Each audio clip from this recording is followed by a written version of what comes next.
So today we're going to go over the RASR tool, which is the Rapid Administrative Service Request. I think that's about it. It's a workflow tool that the Vice Chancellor for Research's Research Administration Service Center uses to assist their clients in gathering transactions and also in processing those transactions.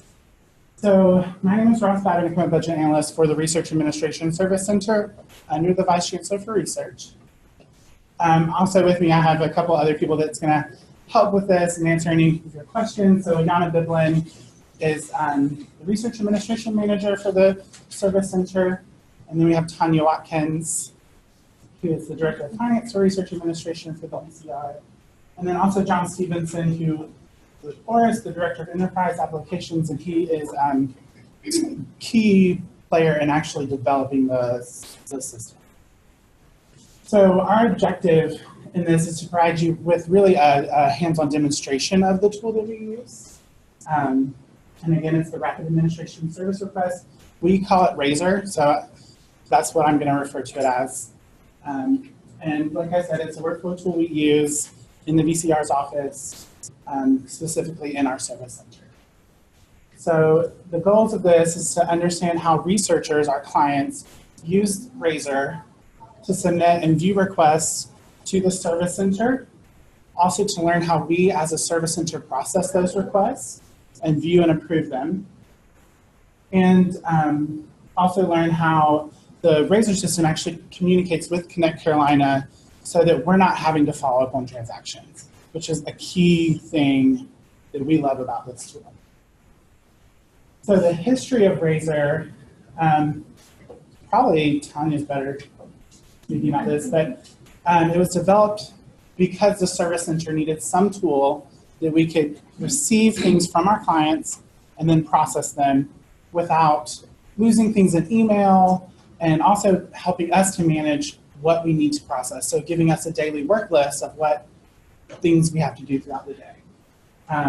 So I think, yeah, that's pretty much, I mean, that was the main focus of it. At the same time, we needed a way to assess our metrics and gather the data in one place and make sure we could look at it over time. So like Ross said, manage our workflow, but also give us something to assess ourselves against. So I think Tanya and Yana worked directly with Forrest to say, this is a system we really need. How can we get it to work? And they came up with this great tool. And throughout that process, they gave us a standard thing once they've set it up. And we tested it.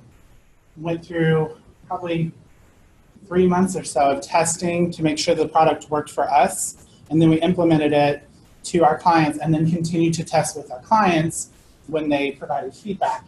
And now we have a pretty solid system, but we're still doing continuous improvements to make it better for our clients and for our use. So now, this is going to be the majority of the session. It's just a demonstration of RASR, how it works, how we use it, and how it communicates to Connect Carolina.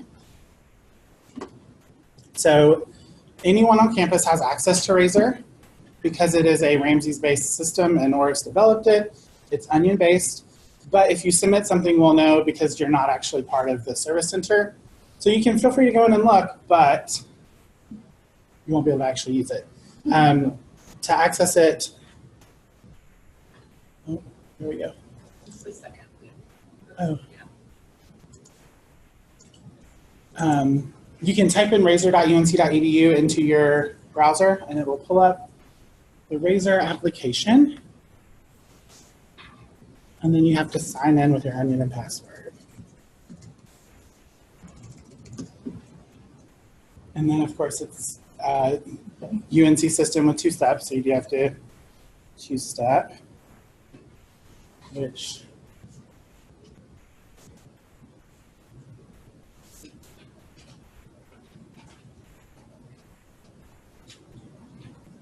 okay.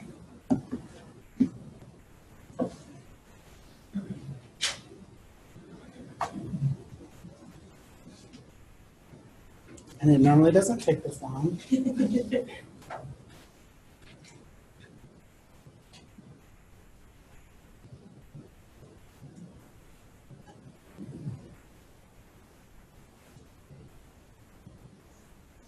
Okay, great.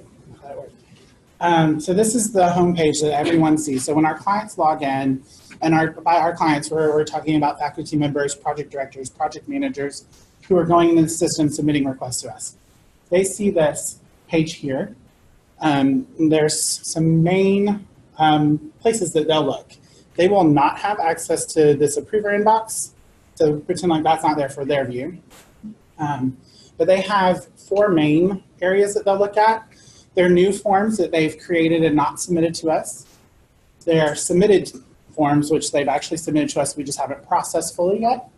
They're return forms that we've returned back to them for further clarifications, more documentation, and then also completed. So the system will communicate to Connect Carolina when that voucher is processed, and once it's paid, it will automatically move it into a completed folder. And just FYI, feel free to ask questions throughout this. If you have a question about a specific area, let us know and we'll answer them as we go. So then in the main body of the homepage, people will see all of the available forms that they can submit.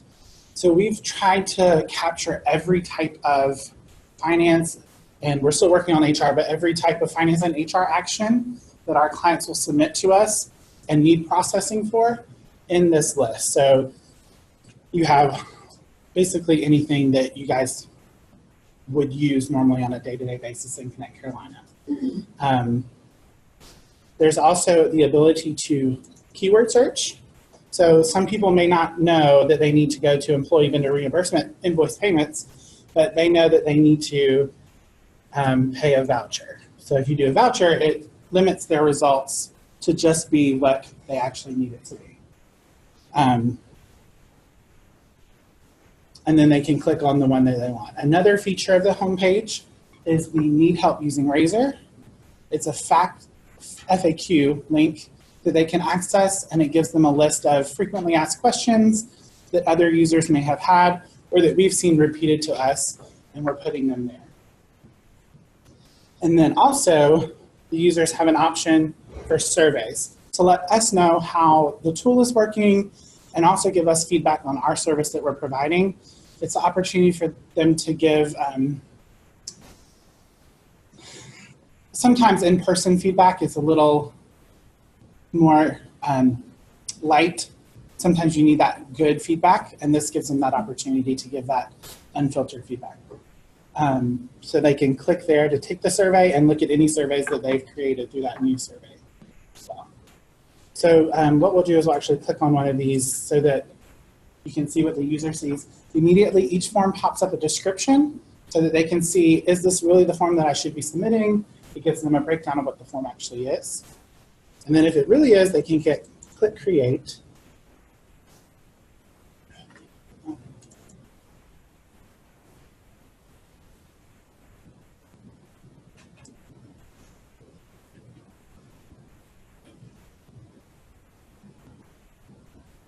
And then it pops up with the actual form that they're going to submit to us.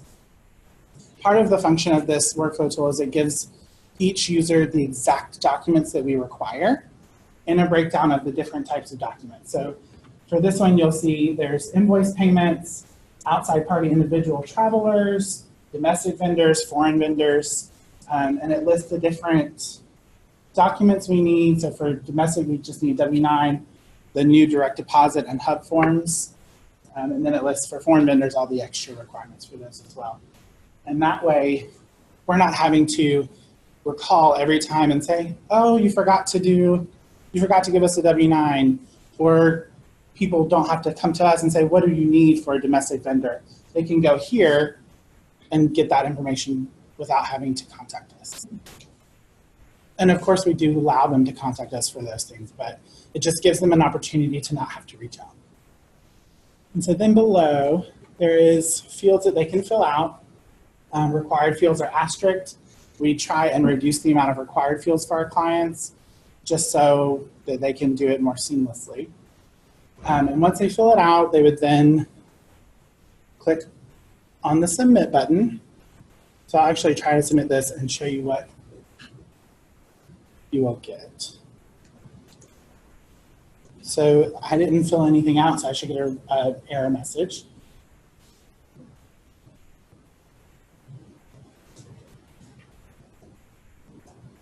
And it normally doesn't take this long.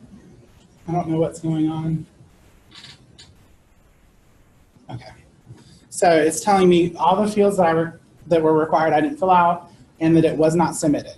So that gives the user some information, why their form wasn't submitted, whether it was submitted or not. So I'll just go in here and do a test so you can see what it looks like.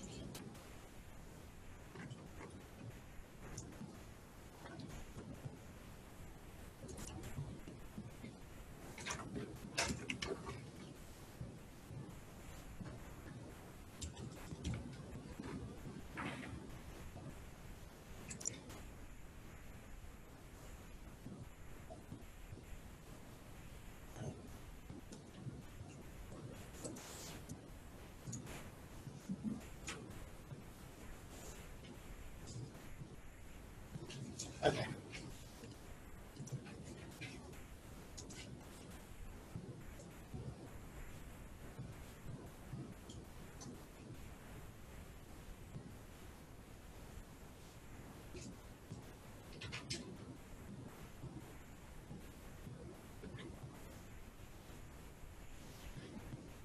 Sorry, guys. Okay, there we go. So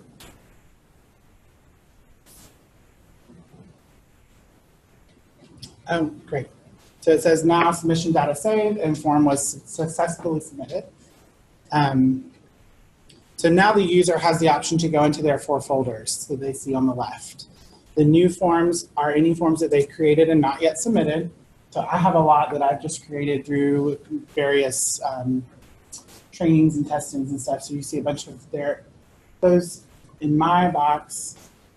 So that way a user can say they have an invoice, but they don't know, or they don't have a W-9 yet. So they want to go ahead and create the RASR. They can put in the invoice, put all the information in, and then just save it in their new forms box until they have that W-9. Kind of gives them a reminder that, hey, I haven't actually submitted this invoice. I'm waiting for something else, and they can see it in that. And then in their, submitted, you will see different ones that they've actually submitted. So these are in process in our current process. So it gives them the status over there, letting them know whether it's been processed or it's still being reviewed. And then it gives them a substatus of if it's being reviewed, who's reviewing it. So we have 2 different roles, a research administrator and a research operations specialist. So you can see that this one is pending my review, and then the pending RO is pending the person who's actually going to do the process. And it gives you submitted, and then if it has been processed, it gives you some of the voucher numbers, C numbers, journal IDs, and stuff like that. And then they can access their returns. So these are items that I actually returned to myself for additional information. So when we have a vendor, or excuse me, an invoice that they submitted without a W-9, we can return it back to them, enter a comment saying your vendor was or your W-9 is missing. They will receive an email notification, and then they can access it here and say, okay, let me go up and upload that W-9, and then they can resubmit. Sure. Who, RO and RA, who is that? The RA, for you particularly, it would be either, I'm not sure who's your Crystal. Phyllis would be a research operations. Your research administrator who manages your daily. Yeah, Phyllis will be the RO processing your transactions. Okay. So the person actually entering the data into Connect Carolina is the RO, and the RA is the person approving those transactions because your grant budget is okay, that is a valid charge, it's allowable, and all that stuff. Of course. So then in the completed folder, you have historical, so clients have historical access to any form they've submitted. So say you have yearly vendor that is going to submit an invoice quarterly or yearly, you can access this to see how you submitted it last time. What was the amount? For budgeting purposes, what did we use on this grant? Because we want to do that same function on this project. So they can access this as well. And as far as I know, it stays for the life of the system. Yes? For this completed folder, is this searchable, like just searching for a vendor name? It is not, That's but a good idea. that is a good idea. Can we add that Searchable to feature. go to? We need a searchable feature. So there is an option that people can actually put in a name, a unique name for their form, and it will show up here in their completed form. So these are actually salary distribution changes that I submitted myself for each person. So then I can go in and access that. So right now, that's the only way to find a previous one is through your unique form name that you assign yourself. Or you can sort alphabetically or numerically Mhm. by clicking on the header. Yeah, so it's only sortable, it's not searchable. Global. Doesn't sound easy to me, but luckily programmers exist. So that is the view of the client. Any questions about the client's view? Okay, yeah, Another request, maybe, sure. for the Chartfield String Mhm. section. Is there any chance there'll be drop downs, billable, like user type or favorite? Okay, awesome. Sure. How long has this been available?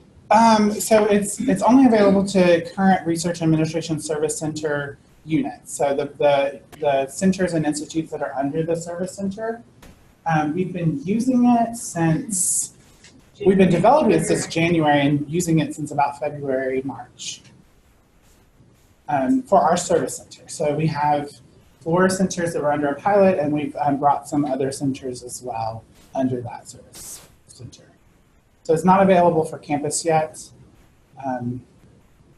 That's Tanya's arena. So I think there's some people in the room who may have access to it that is not part of the Vice Chancellor for Research. Just to kind of speak to that, we are opening it up to campus, but it's a conversation that your dean needs to have. And then that goes up the chain and then it circles back around with us. So that's kind of how that is.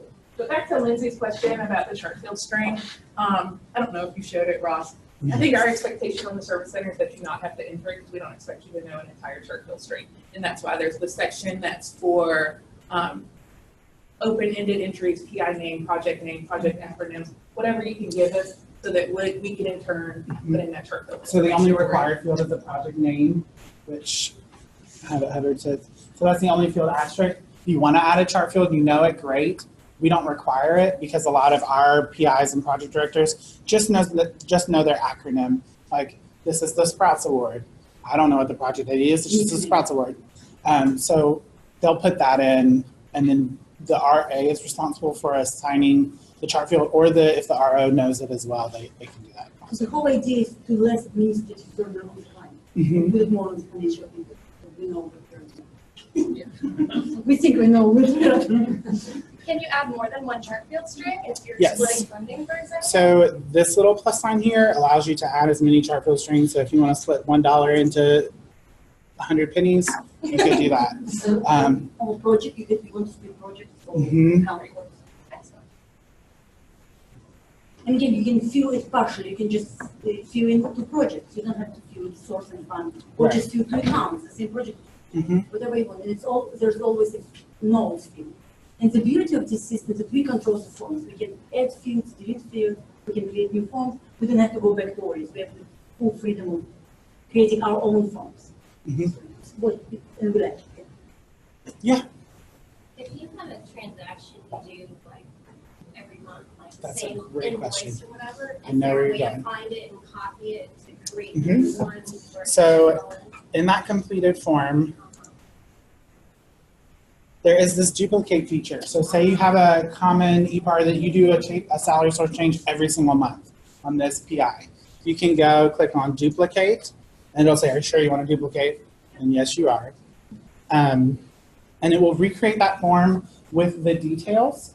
The only thing that it will not save, and probably need to mention this to John, is attachments. So if you have an attachment that you want to keep doing, it will not save that, so you have to keep doing attachments. But it will save all of your routing information, your PI, your employee name, like everything in those forms that are fields.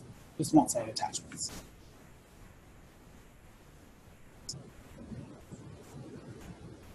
So then from the research administrator view, we have two main boxes that we go to every day. That's our pending approvals and our recent approvals. So every day what I do is I log into the system. We do it 3 times a day so that we make sure that we're not solely focusing on RASR, but also making sure we're keeping up to date on those transactions. Rose, maybe you want to mention you get email notifications. Yes, so you will get an email notification for every RASR that's submitted to you for approval. The submitter gets an email notification when it's submitted and then when it's completed, and when it's rejected if that is if that does happen. So then I can go in here and see anything that requires my approval. So I'll look at this test one that I submitted. Then this is my view. So there's a couple tabs on the view. There's the main details tab that gives you a brief overview, what project it is. Say you have multiple administrators doing one department, so one route, and they only work on this particular PI, which is a field here. So if they put in a PI, you know that that's not your PI, you can ignore that. If it's, you know, the project name, that's your project, you can work on it and continue. So it gives you just a little overview. It also gives you the current status, which you should probably already know if you've opened it. The second tab is processing information. This is used for the operations specialist, where they actually will take the information from the form, submit it in Connect Carolina, and enter that voucher number, journal ID. For this one, it's a voucher, but they can also enter eForm, which is new for us, which is great, and PATS. So those will automatically process and complete in the system, and we don't have to follow up on those up to completion. And then there's the routing. So this gives you the information of where it's at. And then if you can approve, it allows you to approve. And we'll go back to that. The notes tab allows, this is for our view only, so only administrative views. It gives us the opportunity to make notes on this particular form.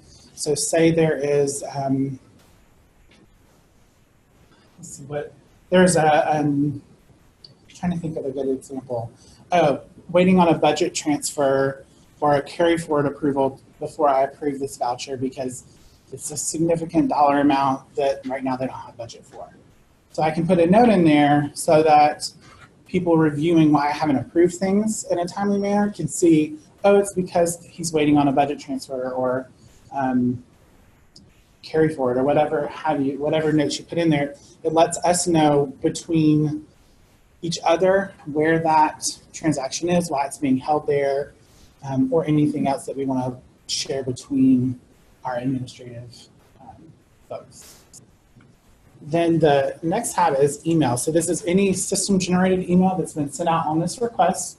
So as you see, there is one email that's sent out to myself and the other administrator in this department to approve this transaction. And then there's another one for FYI. So in the way our service center is set up, we have liaisons in our centers that work with the business, with the service center. They receive FYIs notifying them that a submission's been submitted. It's just the FYI, they can't see this, but they just know that this project submitted a voucher for $2,000 or something like that. They can see that. And this is where you can see any historical emails for rejections and completions as well. Then the attachments gives you, obviously the attachments, pretty self-explanatory. And then the last tab is basically a submission log of everything that's happened with this form. So this is where you can check anything that's happened, when it was submitted, when it was approved, how long it's taking for it to go from process to completed in Connect Carolina. It does a daily update to check for that completion status. So it gives you a list of how many attempts it tries to test that completion. This one won't have that, but. We promise it doesn't take this. No, it normally doesn't take this long. Okay, so it says that I submitted it and a new record was created on 10/3. So then we'll go back to the approval. Oh, another feature, you can actually view the submitted form through here. This is viewing the same view that the client has. So if you want to see exactly how they will see it when they access the system, it's basically the form. You can get some more information from here if you need to. The attachments. The attachments are here. Another feature, sorry to go back and forth, of the attachments is you can add attachments that are viewable only to the administrative units through this add attachment feature here. If you want attachments viewable to the submitter, you have to go through the view submitted forms to add them. And so I've reviewed this. I want to reject it because I didn't attach a W-9.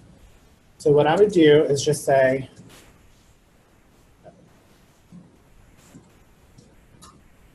we try and be nice, so we ask please.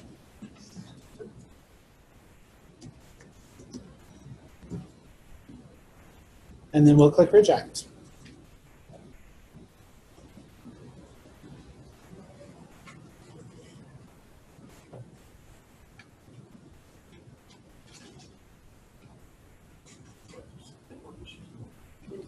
Okay.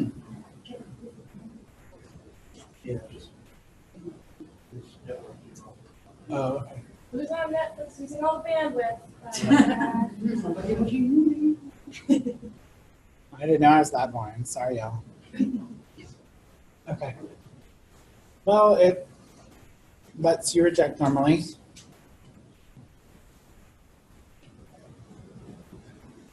I want to show you guys what the email looks like when people see the rejection. I did that, but remember when we did it last time, it like created multiple rejections? That's right. Yeah, there's several issues going on right now. Okay. Well, technical difficulties. Let me try and explain it to you without actually seeing the system. So the person gets a rejection notice. It will. I got the rejection. Okay. Yeah. Yana gets every rejection notice for the service center. So it lets them know what form it is, the form name. It actually pulls this description that we give into that email and lets them know, please add a W-9 for this invoice. And it also lets them know who rejected it. So say a project director has multiple projects, one with this research administrator, one with another one. Okay. They can see. Yeah, I did create it twice. They can see who did it. So they'll see my name, and then if they want to follow up an email, they know who to follow up with. It also helps if it's coming from the operations specialist. They can see that that operations specialist rejected it, and instead of coming to me, they can go directly to that person and ask the questions if they have any. Okay. I think I explained what the email looks like. I'm not gonna wait on that. Oh, of course. So it tells them who the approver was. So the approver would be the person rejecting it and the reason for sending it. It's a rejection, but the user sees it as a return because it's a little bit of a happy return.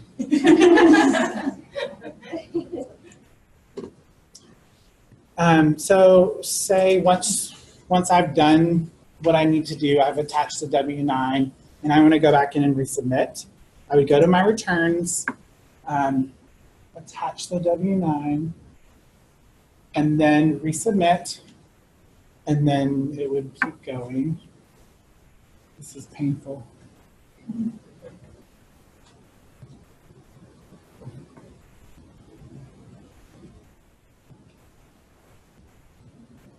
Okay. I cannot log in and connect online. Okay, so it's like a campus-wide thing. It's widespread. Of Maybe course. fishing, maybe. So that's basically the recent approvals. You go through your daily list. We do it 3 times a day, or when you get an email if you really have an urgent item, like cabs, right? And go through your list, approve the things you need to approve, add notes to the things that you can approve because there's pending items.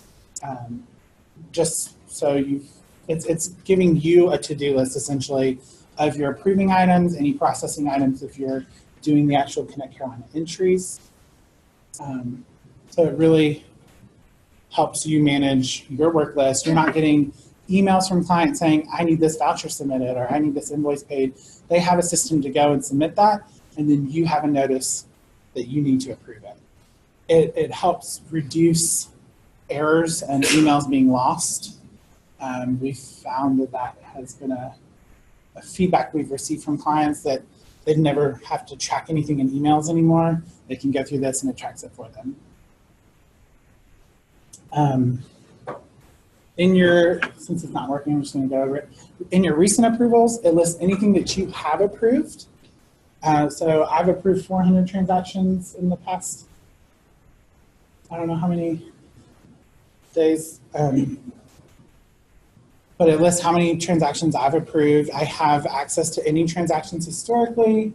Oh, great. And this allows me to do some searching. So the client doesn't have searchability on their transactions we submitted, but we have it. So we can search by RASR ID, the status of the submission, who the submitter was, the department, and also the start and end dates of that submission, so when it was created. And it gives a list of every transaction. So say I want to pull up, I know that a submitter, the submitter submits a lot, but I want to find a specific one that's still pending my RO's approval.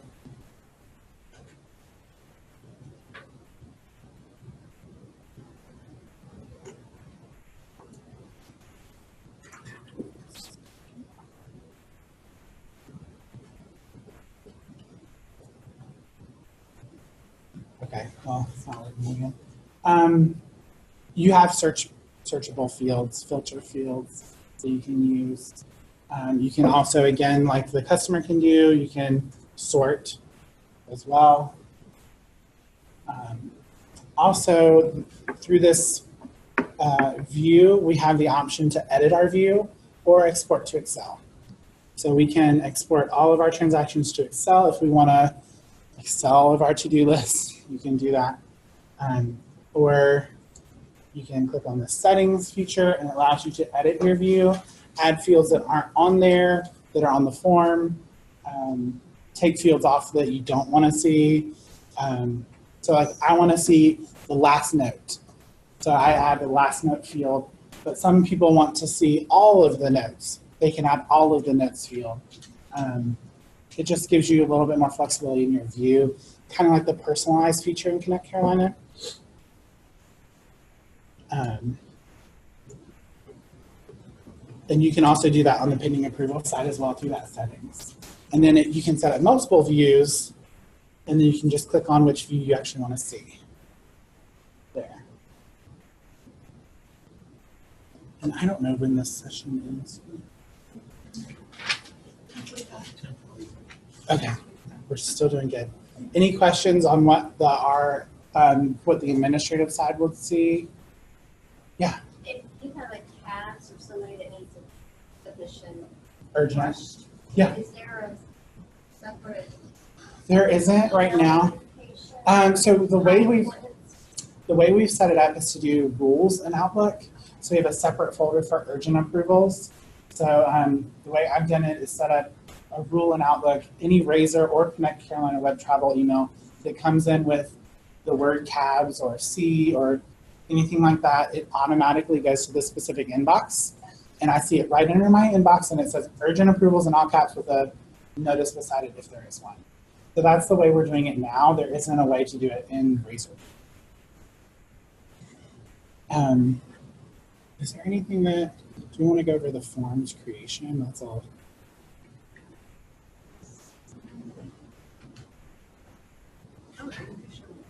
Sure. It's reporting. And so go to report just to see the visual reporting. Okay, yeah, and so then so that's administrative, just your people processing and approving. And there's also a feature for administrators doing the actual reviewing of transactions, how many have been submitted, by whom, what types, and also form setup, so setting up new forms that need to be created.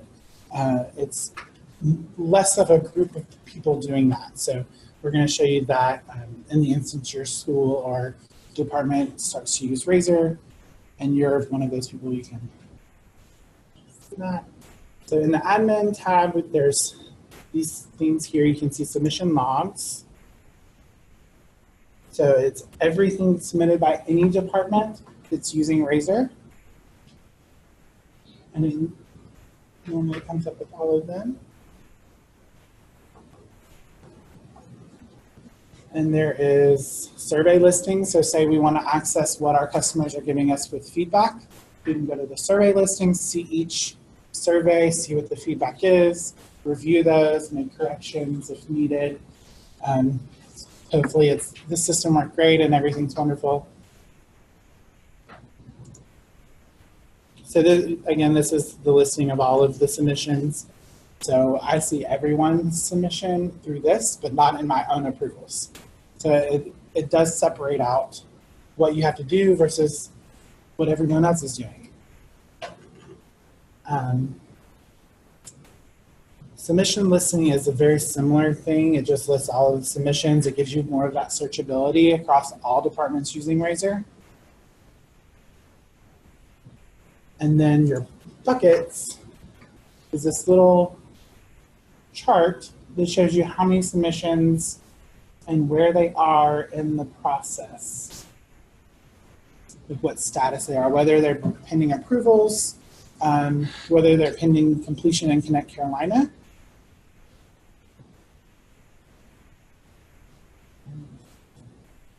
This was the general management. It's actually under admin, Admin, okay. under buckets, and it's not going to pull up.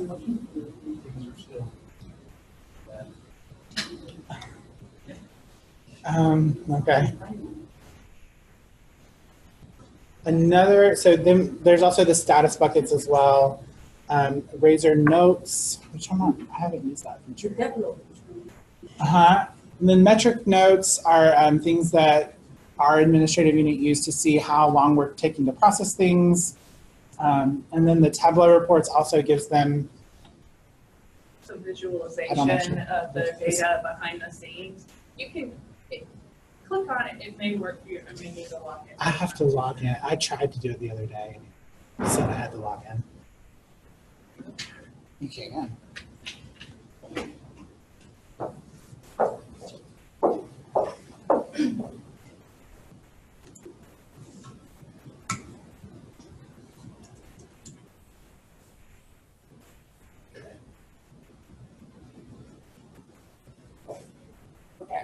So we're in the process of using Tableau behind the scenes of RASR to capture a lot of our data and look at where things stand. So we're trying to create just a brief overview of dashboard. And so what this shows you is all of our submissions by roles in the service center. So we're still looking at the data because I think it's a little overstated, but it kind of gives you an idea of the things we're looking at. So we can filter by all of the departments that are currently using. If you only wanted to look at one or all of them together, you can break it out by submission status. You want to look at certain months.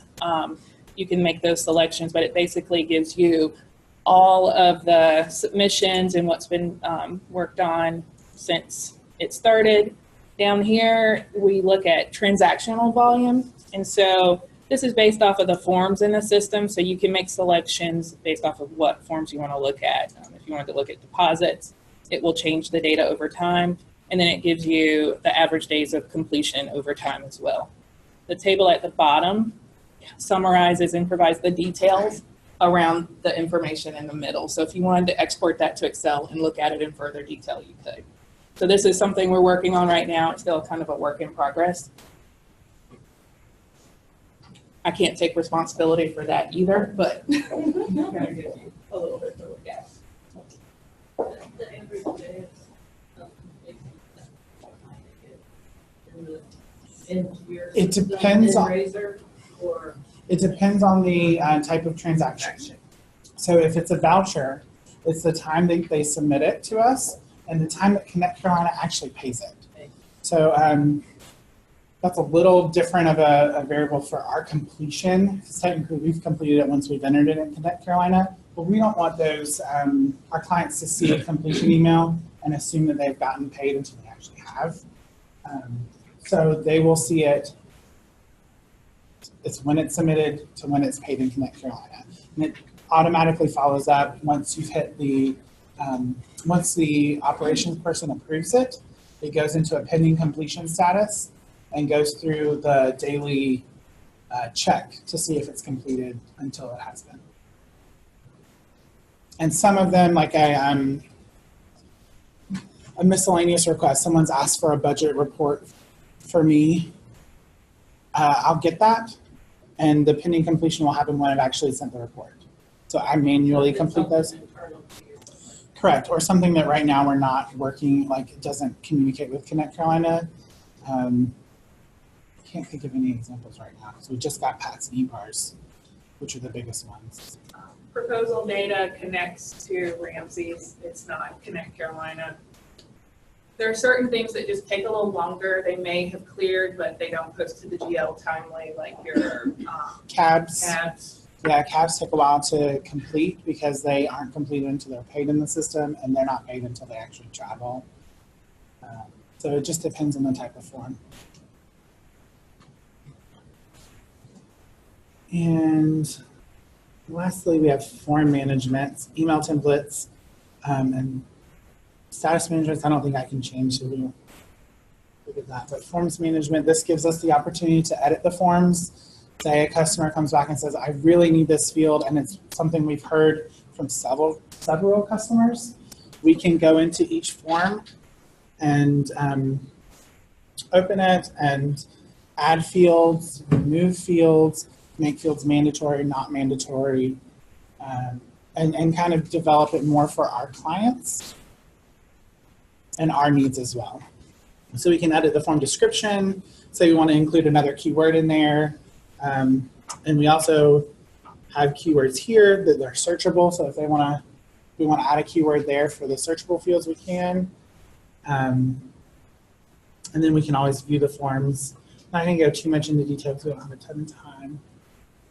But you can go through these tabs to actually create edit forms, which allows the actual users, the research administrators and the administrative teams to actually make those changes instead of having to go back to your IT system every time you need to make a change or a form change or something like that, which is nice for you to have some control. And then the email templates, we can edit email templates that users receive on completion, submission, or approval. So say we want to add another field to the rejection notice, we can do that. If it's not working. So you can do it through the email template management. And that's really, is there anything else that I'm trying to make sure I went over everything. Is there any questions that anyone has related to the RASR tool? Yeah. So does everyone else here use InfoPort for doing like asking requests or? So Ross, what would you say is a benefit of RASR over? Auto completion. So InfoPort, say you're using InfoPort for an EPAR processing, new hire request or something. This RASR tool, you can actually enter that eForm ID into the processing tab when we're doing the EPAR, and it will automatically complete once that EPAR has been executed. So you're not having to follow an InfoPort, I forget what they're called, ticket or whatever, request, excuse me, that's the word. You're not having to follow that request through completion. It's auto-completed based on the wonderful programming by Oris. They review the data warehouse and see when things complete, and it really takes the burden of following up on items through the system. Really handy. Mhm. Maybe you can show the operators the voucher number, how it Oh, yeah. connects with the plan and show the stuff.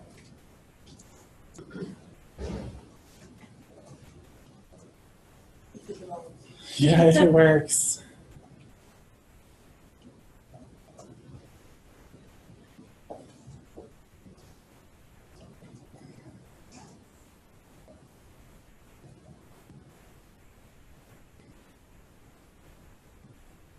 Have you found that the PIs who submit things to this tool have had any issues transitioning to this one, or? Not that I've noticed. It seems pretty seamless transition and pretty self-explanatory. When they do have questions, they come to us and we're able to answer them pretty quickly. I haven't heard any negative feedback. And they really like the fact that they're not having to send emails and hope that we receive them and process them. They know that we've received them and they can see it through processing. They can follow that through whether I've approved it, whether our operations specialist has approved it, whether it's been submitted to Connect Carolina and all of that.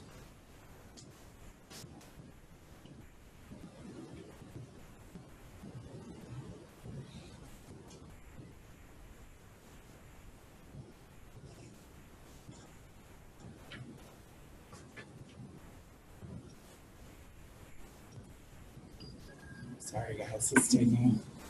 Yeah. I want to take the bill of all this. That is not. Oh, It's John. about 2-3 months to put it together. But as Ross mentioned, over the past year, the initial release was about 2-3 months.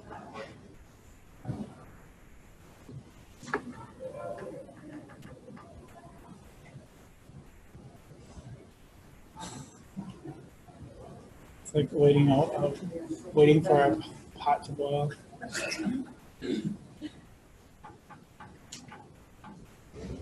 So it connects to Connect Carolina through that voucher ID that you entered.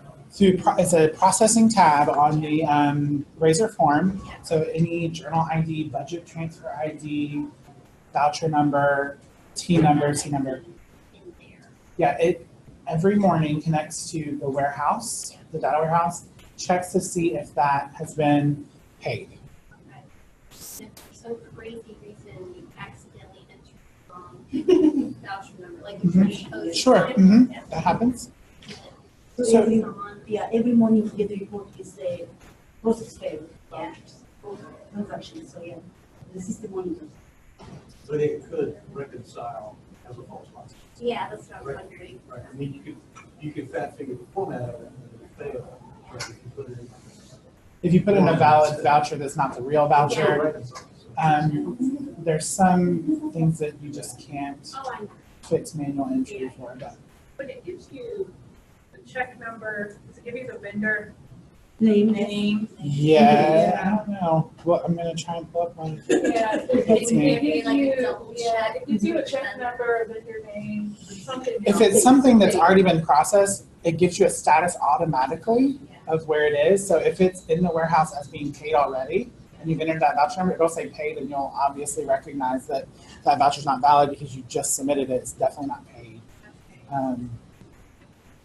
But there's no.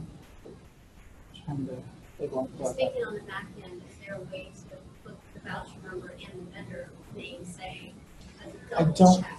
know what comes up in that field. There's a field that has a double check. I just don't know what comes up in it. Might be in the table a way to cross-reference Right.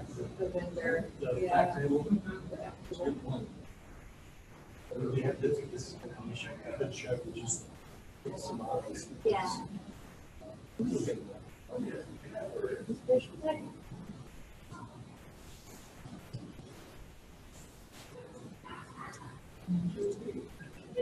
Well, just to finish, so we're still working on Tableau reporting. I think they're still developing that. And we're also working on a measuring transaction difficulty from the processing perspective. So having our operations specialist measure how long it takes to do a voucher, whether that is a difficult type of transaction to whether it's an easy transaction, and allowing it on an instance basis. So each raiser, they can say, this is a difficult voucher, abnormal than others, here's why. So we're still working on that. And I'm sure this is a longer list, but this is all I could think of off the top of my head. There was one other one, but we took it off because it's already changed. And then lastly, any questions? See if it, okay. Let me see if I can show you. Oh, that's not a good example. Yeah. Maybe 10500, the last one. This one? Completed not one below. It's a voucher. I wonder if it'll let me sort that. Just people you.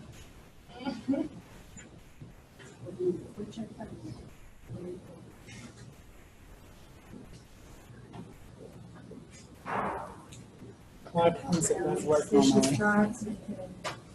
Okay. Oh, here, processing. Yeah, so in this processing info, it does show, it may have a description. So I'm not sure what exactly shows here.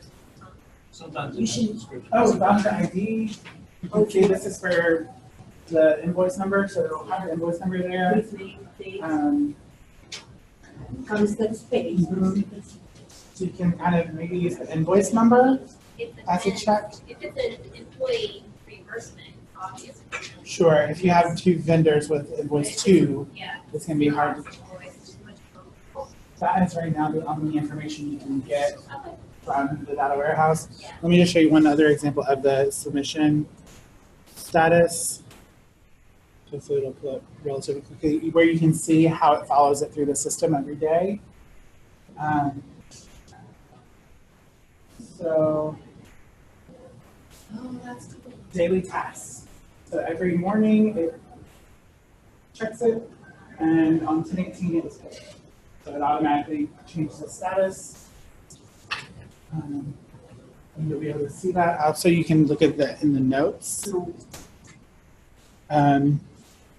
Status has been updated to pay, and you can see how many times it was attempted there. So every morning it would go in and attempt the process until it's actually paid. So it gives direct communication with Connect Carolina. You're not having to follow up on that voucher, which really saves our operations specialists a lot of time having to track this. I think that's time. So if there's any other questions. Thank you. And if you guys want to start using RASR, talk to Tanya, because there's some more. And your dean, that's right. Thank you, guys.